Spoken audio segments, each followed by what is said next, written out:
Welcome to Outside the Lunchbox, Hunger Collaborative Conversations, the Baylor Collaborative on Hunger and Poverty's YouTube channel on child nutrition. One of our key collaborations is childhood hunger right here in Texas. We partner with school districts, sponsors, local officials, faith groups, and community organizations to strengthen child nutrition and expand participation in school and summer meal programs. I'm John Puder, Director of the Hunger Outreach Program's Empowerment, and together, you and I can discover ways to feed more kids by utilizing your federal nutrition programs to their fullest potential. Hi, I'm Betty Teston, and I'm the Program Manager with the HOPE team. We're going to share information related to the child nutrition programs that support the work you do and look at some ways to increase participation. John, can we talk about school breakfast today? Absolutely. You know, we've just concluded the National School Breakfast Week, or the Quest for School Breakfast. While we've seen improvements in overall school participation, it's still a little disheartening that less than half of students who are eligible for a free breakfast are actually receiving a breakfast. And one of the things we really want to talk about today is why that is so important. Now, there's a tool we have that we want to share with you, and it's from our own Baylor Collaborative dashboard. And on that dashboard, and you'll see the link below, and I encourage you to go take a look at it and see how your school district looks. And it allows you to not only measure breakfast participation by school district, but you can also look at it by county, so you can see how your county is doing, or even by education service center. It's an incredible tool. We'll provide the link below. But by looking at it, we really can see some opportunities for growth and some of the challenges we're facing. But one of the things we really want to stress here is why it's so important to improve those breakfast participation. Betty, I think you can tell us a little bit about that. Well, breakfast does play an important role in having a productive learning environment. Breakfast is nutritious and meets the USDA requirements, supplying 1/4 of the recommended nutrients that children need. And studies have shown there are benefits for students who eat breakfast compared to those students who don't eat breakfast. Such benefits include that students perform better academically and have better test scores and grades. The students are more attentive and can focus and concentrate. There's fewer absences and tardiness, and there's decreased behavior problems and less trips to the nurse's office. There's also benefits for the child nutrition department because with increased participation, there's an increase in revenue. Absolutely. So all of those are really important. So how do we get them to increase participation? And what we have found over the years is that providing breakfast after the bell and moving away from the traditional model really can change the participation levels. So in the traditional model, you have the students expected to arrive at school early before the bell, go to the cafeteria, which may not be close to where they're being dropped off, and then having a meal. Now, what are the drawbacks from that? Not only are the children having to arrive early, and I'm as guilty as anybody when my children were in school. I would drop them off 2 minutes before the bell would ring, and I know I was not the only one because there'd be a line of cars behind me doing the exact same thing. Buses run late, like with the children there just before the bell quite often, and so timing is a big part of it. There also tends to be a stigma associated with having to go all the way across campus for that free breakfast. And a lot of kids, particularly some of the older kids, will do anything they can to avoid that stigma. So that becomes a big challenge. So there are alternatives to doing it. And the alternatives we really have seen that are successful are breakfast after the bell. Now, there are three different types, right? There's breakfast in the classroom. There's a grab-and-go breakfast model. And there's something that's called second chance breakfast. But you've seen breakfast in the classroom. How does that work? Yeah, breakfast in the classroom can be made part of the school day by moving breakfast out of the cafeteria and serving it directly in the classrooms. Breakfast can be served during the first period and could take as little as 10 minutes and can be done during morning routine activities such as morning announcements.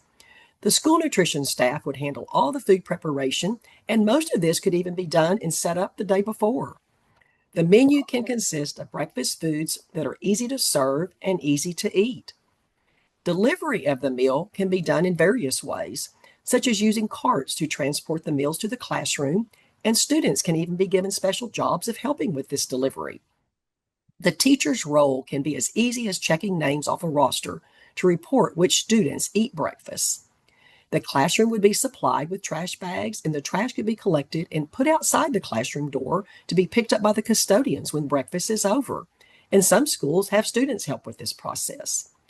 Many teachers that participate in breakfast in the classroom report that students are calm, focused, and ready to learn, and it helps get the school day off to a great start. If you're interested in seeing breakfast in the classroom in action, Grand Prairie ISD has a YouTube video that shows their success in doing breakfast in the classroom. That is an incredible operation that they're running there. Breakfast in the classroom is probably the most successful model. It works really, really well in the elementary school levels, but it can work at the higher levels as well.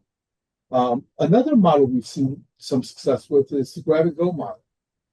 So this is where stations are placed in hallways, strategically placed so that students on their way to class or coming off the buses can simply go through a cart where they can pick up their breakfast and take it with them, either to be eaten in congregate areas with their friends or straight to the classroom.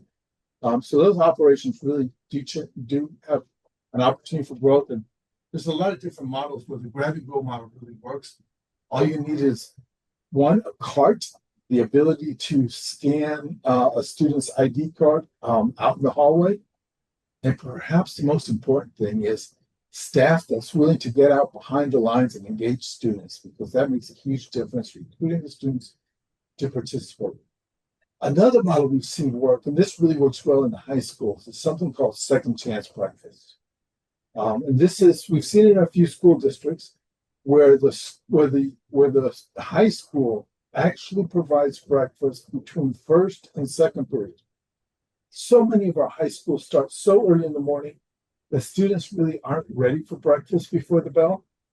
But after first period and before second period, carts can be put out in the hallway, very much like the grab and go carts, where students can come and pick up a meal and have their breakfast between first and second periods. Now, it does require expending the time between those breaks by a few minutes to allow students to go through lines. But we've seen it can really make a huge change in the high schools. Betty's talked about breakfast in the classroom. There's grab and go breakfast. There's second chance breakfast. All of these are wonderful tools. But Betty, share with us some of the success stories you've seen. Well, John, I worked actually with San Angelo ISD when they implemented breakfast in the classroom. They didn't start immediately with all campuses. They did a pilot program. And before the pilot began, they had training with the teachers, the custodians, the whole staff, the kitchen staff, everyone, to have everybody on board and understand the process that they were going to use to deliver those meals. It was very successful, and once they were completed the pilot program, other schools were ready to jump on board, and so it was implemented and still is very successful today. By planning and training made the program so successful in kicking off at a great start.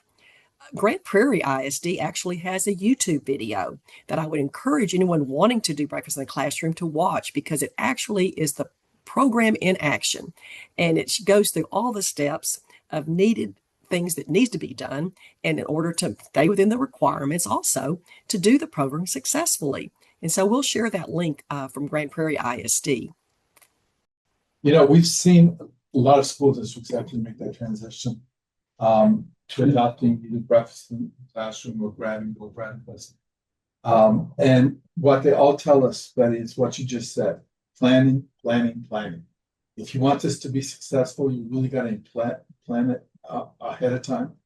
You've got to bring in all the staff. So you got to bring in not just the child nutrition staff. You got to include the custodians and get them to be a part of it. You got to make sure teachers are engaged and willing to work with you on it. Include the principals. So it really has to be a group effort for this to work.